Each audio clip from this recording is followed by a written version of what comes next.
So, pernah tak kita bila kita pergi bank nak buat sebarang loan ataupun nak mohon sebarang pembiayaan, kita punya loan kita tu di-reject oleh pihak bank. Sebab apa? Disebabkan oleh kita punya rekod Sikris dan juga situs kita buruk. Bank officer tu cakap kita, kata saya minta maaf, loan awak terpaksa kami reject disebabkan oleh awak punya rekod Sikris dan juga situs ni tak bagus, tak elok, buruk. So, maksudnya apa maksud kenapa boleh jadi macam tu? So, dalam video kali ni kita akan tengok apa itu Sikris dan apa itu situs. Okey, jom kita tengok.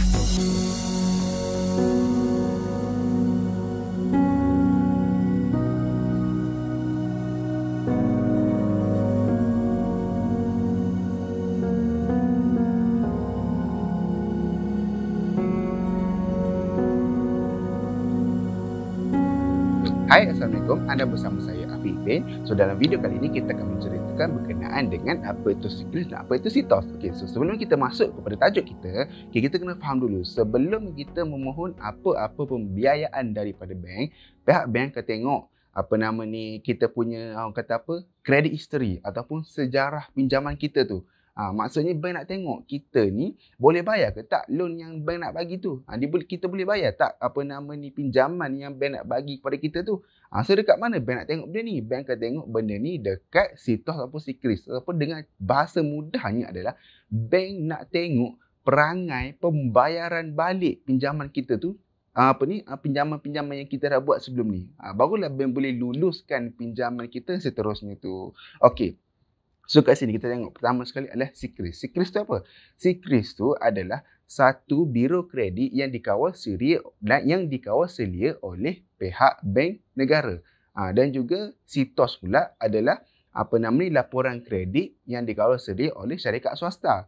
Dia punya fungsi situs dengan Sikris ni lebih kurang sama.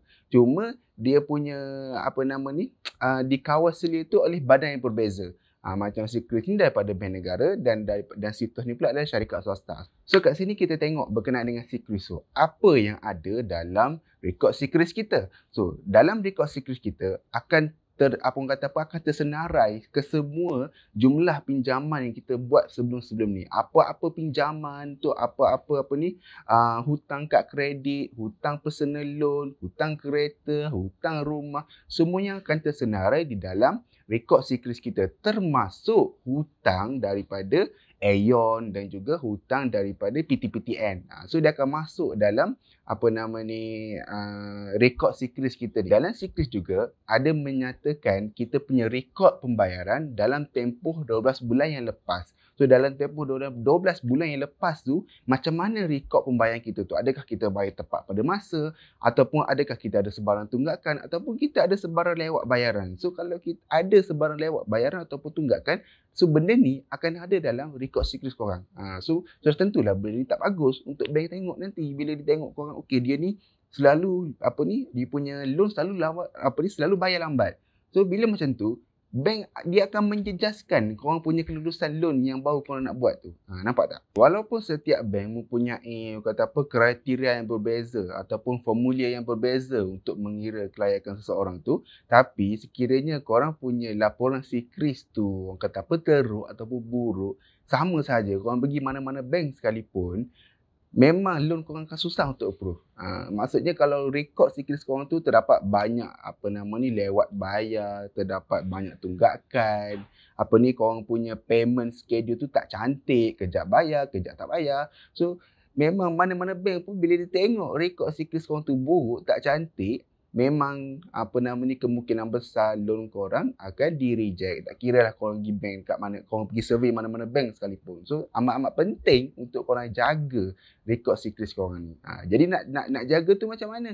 Korang boleh download je ataupun pergi je dekat bank negara, korang boleh print detail rekod laporan kredit korang tu. Korang boleh tengok kat mana tak cantik, korang betulkan kat situ. Supaya nanti in future kalau nak buat loan senang. Yang kedua pula kita tengok situs. Okey, apa itu situs? Situs ni dia secara bahasa mudahnya adalah laporan kredit kita lah. Sama juga macam si Chris tadi. Cuma CITOS ni lebih meluas. Okay, CITOS ni dia gather maklumat daripada, dia ambil maklumat daripada Jabatan Pendaftaran Negara, dia ambil maklumat daripada Jabatan Insolvensi Malaysia, dia ambil maklumat daripada Jabatan Perundangan, Mahkamah, Surat Khabar dan sebagainya. Untuk apa? So dalam CITOS ni dia akan ada detail kita yang menyatakan bahawa sama ada kita ni pernah kena tindakan undang-undang ke, ataupun kita ni pernah muflis ke, ataupun kita ni pernah disaman ke. So semua akan ada dalam laporan CITOS kita. Dan juga bukan sahaja benda-benda yang benda-benda yang kecil pun. Sebagai contoh, macam kalau kita tak bayar bil handphone, bil Celcom ke, Digi ke, so benda ni akan masuk dalam rekod CITOS korang. Dan juga termasuklah bayaran penapis air. So kalau korang kat rumah ada kowe ke, ada kuku ke, so sekali korang tak bayar benda ni, okay, benda ni dia akan masuk dalam laporan CITOS korang. So bila bank tengok laporan CITOS korang ni, terdapat banyak sangat benda-benda yang menyebabkan orang kata yang tak elok ni. So ia akan menyukarkan proses kelulusan loan korang tu.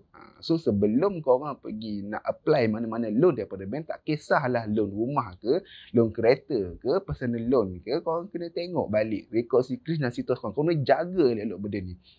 So bila korang jaga elok ni, insya-Allah untuk loan seterusnya korang nak buat sangat-sangat senang. Last sekali adalah benda yang menyukarkan kita untuk mendapat kelulusan loan bukan sahaja rekod yang buruk. Akan tetapi kalau kita tak ada rekod langsung pun susah juga nak buat loan. Sebagai contoh, sebelum ni korang tak pernah ada loan, tak pernah buat loan dengan bank, tak pernah ada credit card, tak pernah buat ASB financing. So korang punya rekod Chris tu kosong. So bila kosong, dia susah juga untuk korang buat loan ni, untuk korang beli rumah ni, sebab bank tak tahu korang punya pattern payment macam mana, perangai pembayaran korang macam mana. So bagi anak muda yang baru dapat kerja, yang baru merasa gaji, so eloklah korang, first stepnya adalah korang apply ASB financing. So bila korang apply ASB financing, so benda tu akan masuk dalam rekod rekod Chris korang. Jadinya korang bank boleh tengok pattern pembayaran ASB financing korang tu macam mana.